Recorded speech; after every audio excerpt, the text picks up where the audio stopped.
Bonjour et bienvenue à ce What the Fuck Kev Solo! Comment ça va vous autres?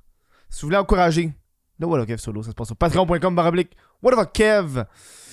C'est la meilleure façon de supporter le podcast, 1$ par mois. En fait, c'est rendu 1,50$, là, il a fallu que j'augmente à cause de... J'ai fait le changement canadien, tu sais. Je vais être gars, on va y aller, on va le changer. Parce qu'avant, c'est en américain plus rendu en canadien. Si vous pouvez devenir membre YouTube, c'est le gros bouton bleu. Rejoindre, on peut faire ça, ça revient au même. C'est la meilleure façon de m'encourager. J'ai tourné fucking de podcasts cette semaine. J'ai tourné beaucoup trop de podcasts. C'est correct. On dirait que j'ai comme repogné le goût de faire des podcasts avec des nouveaux concepts. Si vous n'êtes pas au courant, il y a un nouveau podcast. Je sais pas s'il est sorti quand celui-là va sortir. Ça va dépendre. Mais avec Jack Leblanc qui s'appelle C'est mauvais, que j'ai commencé. Parce que moi et Jack, on écoute des films d'horreur mauvais. Parce que moi et Jack, on aime l'horreur. Et Jack, c'est un cinéphile. Donc, je pense. Jack, il est content en tabarnak de faire ce podcast-là parce qu'il n'a pas l'occasion de parler de films. Fait qu'il est content en Chris, il me comptait. Fait que si vous voulez voir ça, je vais avoir un lien directement. Et c'est sur la même chaîne YouTube, sauf que.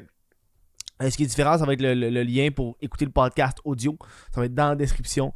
Puis j'ai comme un autre projet de podcast que j'aimerais faire peut-être d'ici la fin de l'été. Je sais pas pourquoi j'aime ça faire les podcasts. Je trouve que c'est cool. J'aime ça, c'est relax. Moi, vous avouer, c'est tellement moins de job que mes autres vidéos classiques. C'est ça que j'aime. Vraiment beaucoup moins de job. Hey, aujourd'hui, What the fuck Kev littérature. What the fuck, dude? Non, What the fuck Kev littérature, ça me tentait de vous jaser un peu de... Parce que j'ai lu un livre, j'ai fait une story cette semaine sur un roman graphique que j'ai écouté. Donc, c'est comme une bande dessinée, mais pour adultes, qu'on appelle roman graphique. Graphic novel. Puis j'ai comme fait une story, puis ça m'a comme... Je pense avec tu sais, vu que j'ai changé pour un flip phone... j'ai comme pas eu le goût de lire... surtout d'avoir un livre dans mon sac à dos. C'est comme devenu c'est comme devenu une habitude depuis genre quasiment 2 ans. Tout le temps un livre dans mon sac à dos. Avant, je lisais tous mes livres de stand-up. Là, j'ai comme tout fini mes livres de stand-up. Fait que là, je cherche d'autres livres. C'est comme exemple, aujourd'hui, je suis allé au Renaissance Librairie. J'ai trouvé motherfucking 2 livres de Patrick Sénécal. Les 7 jours du Talion puis Le Vide pour 3,25$ chaque. Je suis genre tabarnak. On va lire ça. J'ai lu du Patrick Sénécal une fois qui était Alice il y a genre 6 ans. Fait que je suis comme, Chris, pour 3,25$ chaque, ça part avec moi, ça. Fait que j'ai avec Le Vide et les 7 jours du Talion. Je sais pas ça va être que ça va donner. Mais à ce prix-là, dude, je peux laisser ça dans mon sac à dos, ça va rester là pendant 2 ans, je m'en calisse. Ça me fait des affaires à lire. J'aime ça, là. Surtout que je lis du comic book depuis des années, puis ça me tentait d'aller vers le roman. Parce que le comic book, quand tu transportes un comic book, ça prend beaucoup de place. Et aussi, quand tu le lis, c'est très rapide à lire. Le mouse que je vais vous parler aujourd'hui, ça prend 4 heures à lire, je l'avais fini.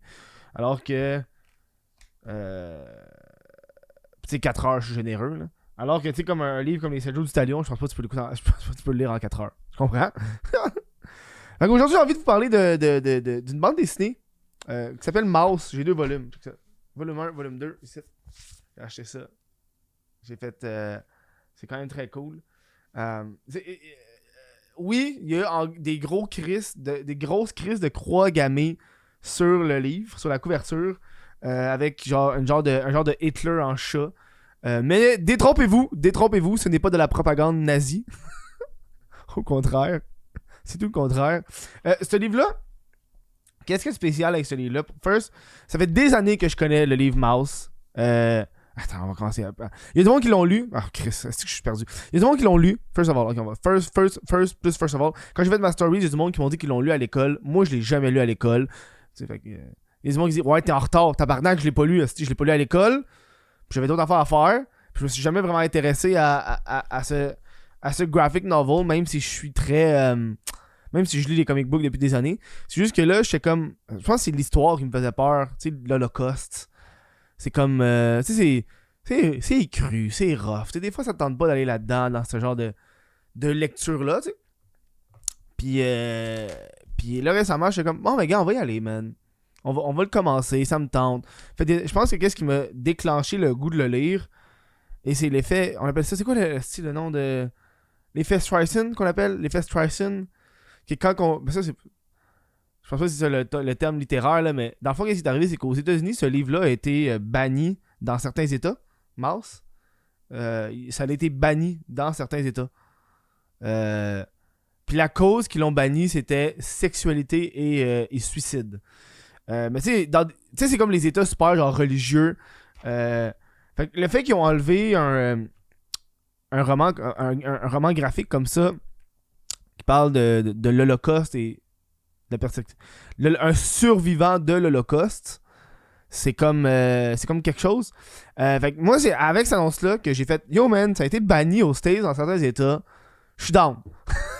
Genre, qu'est-ce qu'il y en a qui ont banni Harry Potter. Il y a des États qui ont banni Harry Potter. Je pense que c'est comme dans les librairies puis dans les écoles. C'est pas banni partout, c'est dans les librairies, dans certaines librairies, dans les écoles. C'est comme banni, c'est comme moi, il y a pas ça. Genre. Tu peux pas trouver ça dans la librairie de l'école, mettons. Fait que, et aussi, je l'ai écrit, c'est le gagnant du prix Pulitzer de 1992. Si je me trompe bien, attends. Pulitzer, c'est... et un prix américain décerné par l'Université Columbia New York qui est remis à des personnes, journaux, magazines, remis à de presse, journalistique, au même divisé une catégorie spécifique. Bon. C'est comme un truc, c'est comme un prix de je sais pas trop quoi, là. Mais c'est prestigieux. J'ai lu que c'est prestigieux. Et c'est le seul roman graphique qui a gagné un prix... n'importe quelle sorte de prix qui est surtout attribué habituellement au roman. Fait que là, j'étais comme, ok, good, on va lire. Il est sorti en 88, si je me trompe pas. C'est quand même très vieux, mais c'est comme. C'est vieux, mais c'est éternel. Je vais vous faire une petite.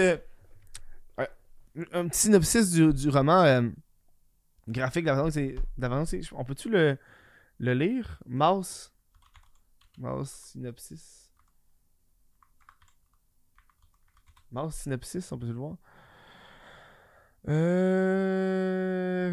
Art Springer retrace le destin de ses parents juifs polonais déportés par les nazis entre 1939 et 1945. Mouse, auquel l'auteur a consacré 13 ans de sa vie, est aussi le récit de retrouvailles entre un père et un fils après des années d'incompréhension.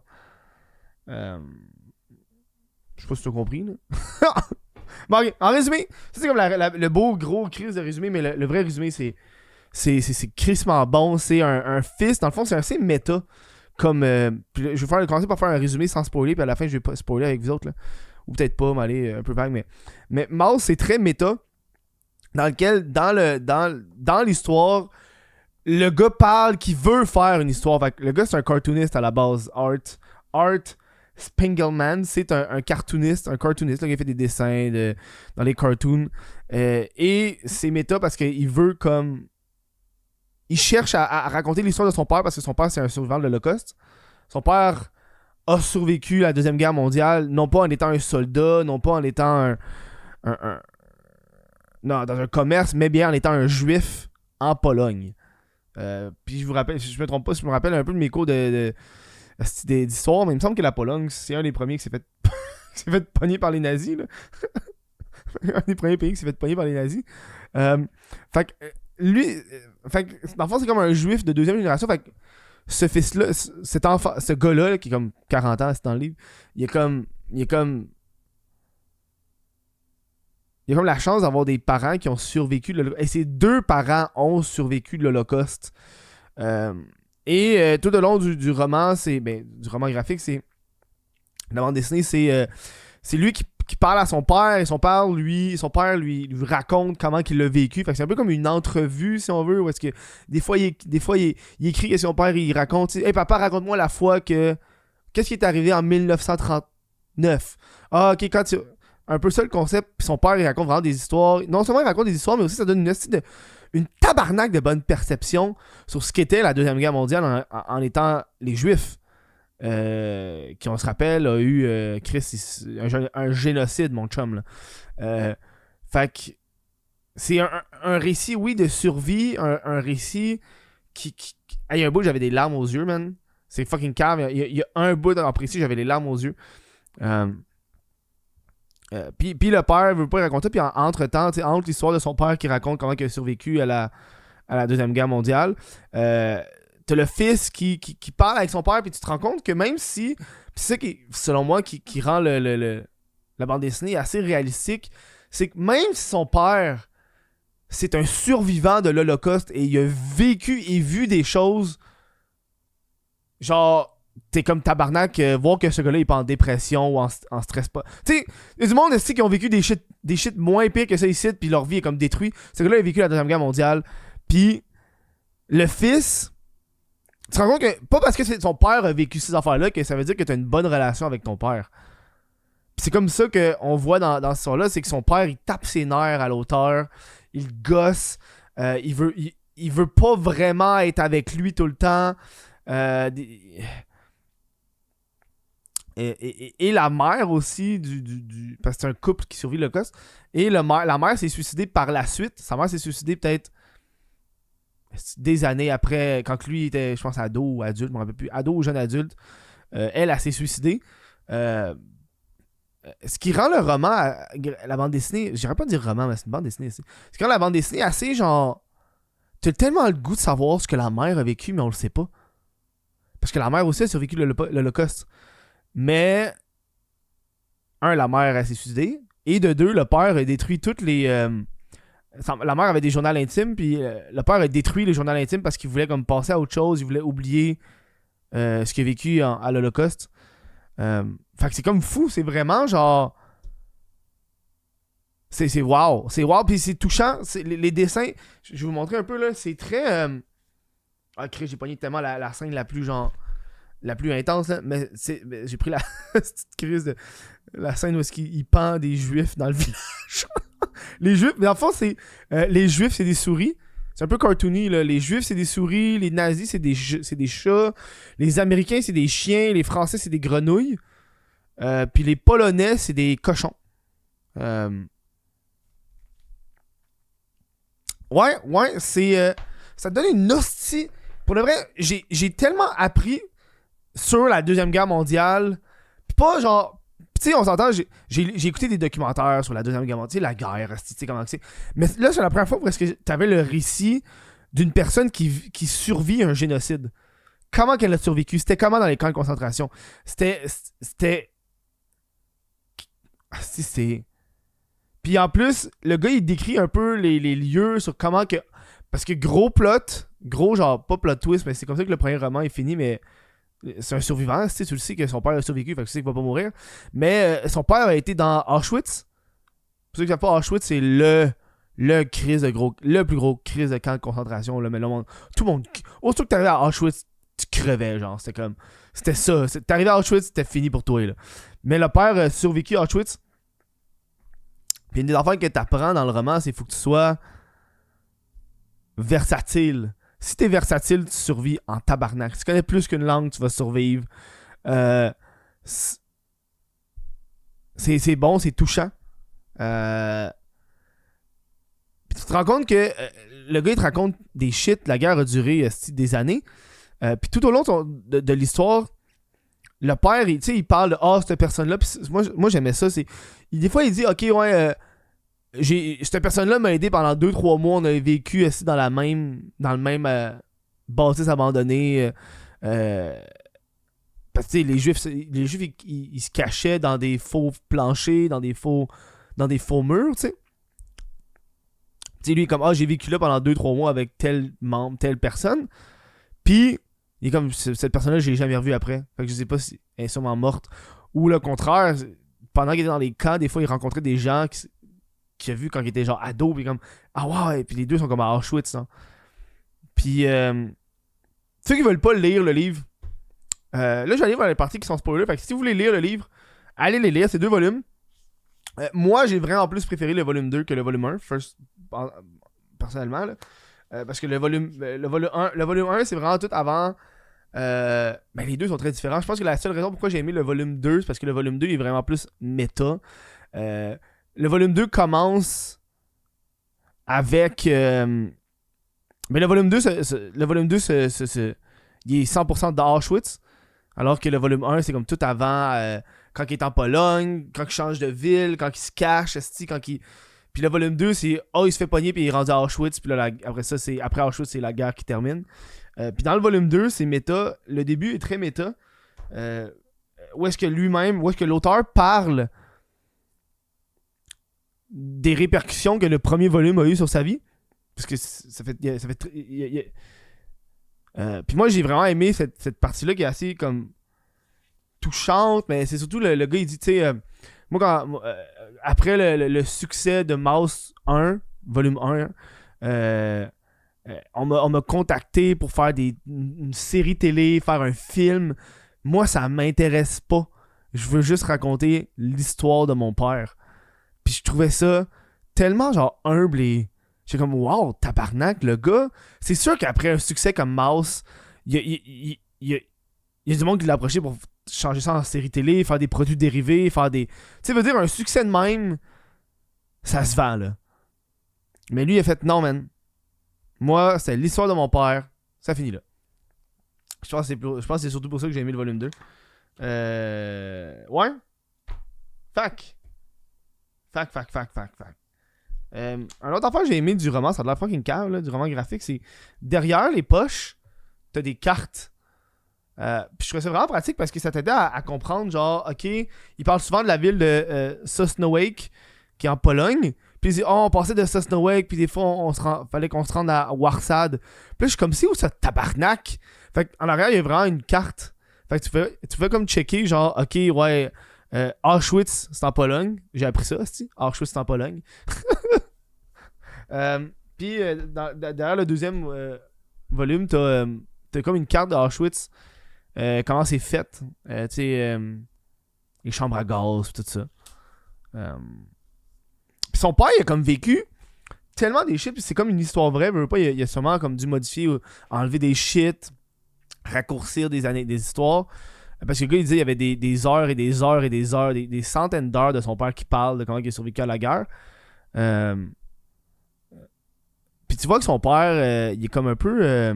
après la guerre, il y a comme eu un traumatisme assez important sur le fait qu'il veut tout garder. Parce qu'une des façons... Spoiler, là. Une des façons que le gars ait vraiment survécu dans les camps de concentration, c'est, tu sais, faut que tu sois un peu smart. Faut que tu sois un peu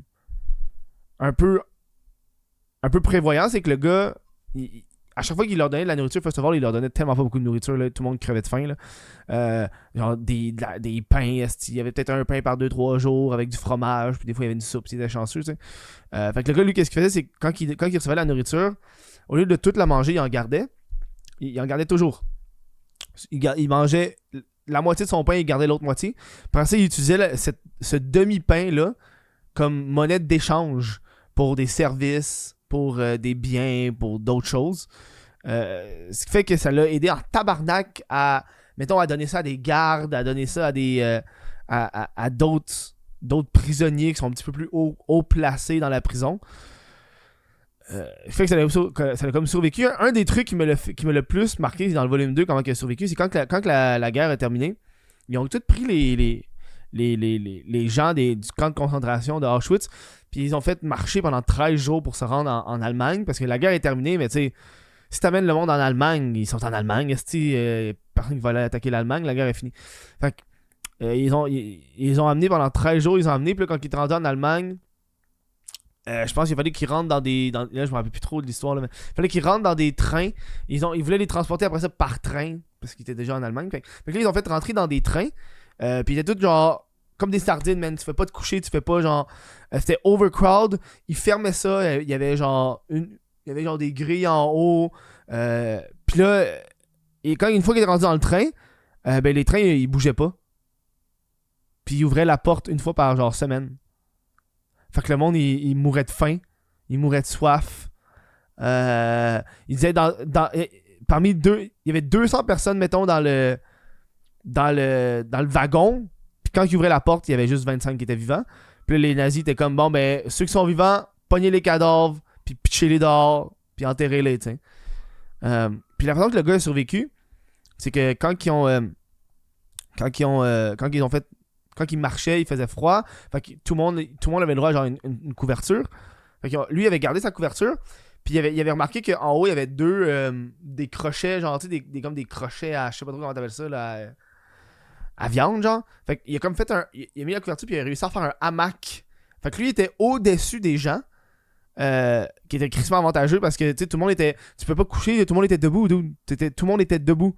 Il y avait du monde qui était... Il y avait quelqu'un qui était à terre, il racontait, il y avait quelqu'un qui était par terre puis qui piquait les... avec genre un petit couteau puis il sliçait les tibias du monde pour qu'ils tombent, genre. Je sais pas pourquoi, pour y manger. Ah non, je sais pas. Fait que lui, il était en haut, puis c'était comme en hiver.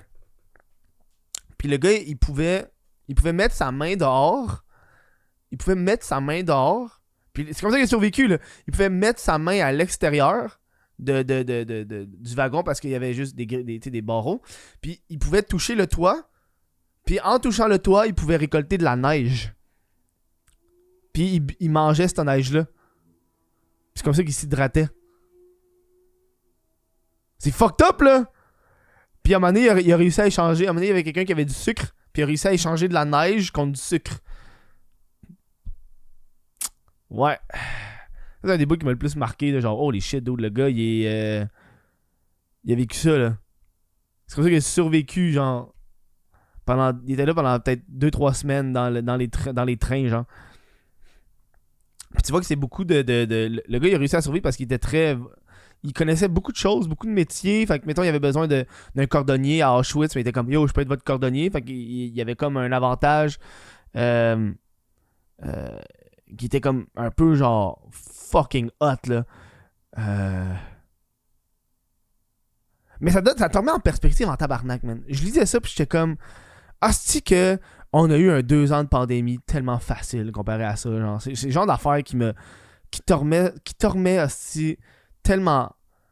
Qui te remet dread, genre, sur les difficultés que les gens ont vécues dans les années, dans les époques, genre. Tu sais, la guerre, c'est rough, dude, là. C'est rough, là.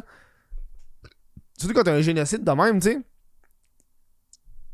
sais, puis le gars, à un moment donné, il racontait... Une des affaires que t'apprends, c'est que tu peux faire confiance à personne, là.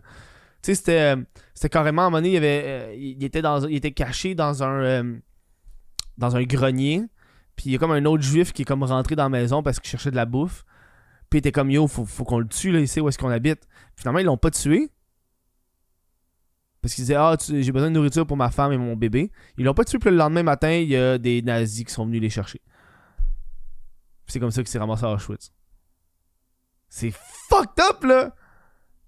C'est fucking weird, là! Il y avait des couvre-feux, il y avait des... c'était... Je sais pas comment dire, tellement il y avait de shit, là. C'était tellement intense, c'est tellement bon aussi comme livre, comme roman graphique. Je l'ai dévoré en 3 jours. Le premier volume, j'ai terminé en 2 jours. Puis j'ai attendu peut-être 2-3 jours avant d'acheter le deuxième parce que je voulais aller le chercher. Là. J'étais comme, bon, on va l'acheter pareil. Ça se lit super vite, super facilement. Super bon. Il y a des bouts qui sont assez un peu humoristiques parce que les dessins sont un peu cartoonish. Je pense que la raison pourquoi il choisit des souris, c'est un peu pour faire référence à Mickey Mouse. Parce qu'il parle de, tu sais, j'ai vécu des shit dans les nazis, puis après ça, quand la Deuxième Guerre mondiale a terminé, ben, t'as toutes les entreprises qui ont aidé les nazis, qui encore aujourd'hui sont actifs, sont fucking riches, là. Genre, il n'y a pas eu de conséquences pour ces gens-là, tu sais, je sais même plus c'est qui tabarnak qui faisait les uniformes des nazis, genre. C'est quoi les designers? C'est qui le designer? Ah, si je l'ai sur le bout de la langue, là. Hugo Boss. C'est Hugo Boss qui a fait les uniformes nazis, genre. Puis aujourd'hui, Hugo Boss, c'est Hugo Boss, dude. Tu sais, quand on oublie ça. Tu sais, ouais. En tout cas, je vous recommande Mouse, volume 1, volume 2, allez acheter ça, louez-le à la bibliothèque, achetez-les, c'est pas tant cher comme truc, c'est genre, je pense que c'est 22$ chaque volume, et il est en français, moi j'ai lu en anglais, parce que j'aime ça lire dans la langue originale. Je vais prendre le temps de remercier tous les membres Patreon qui encouragent le podcast.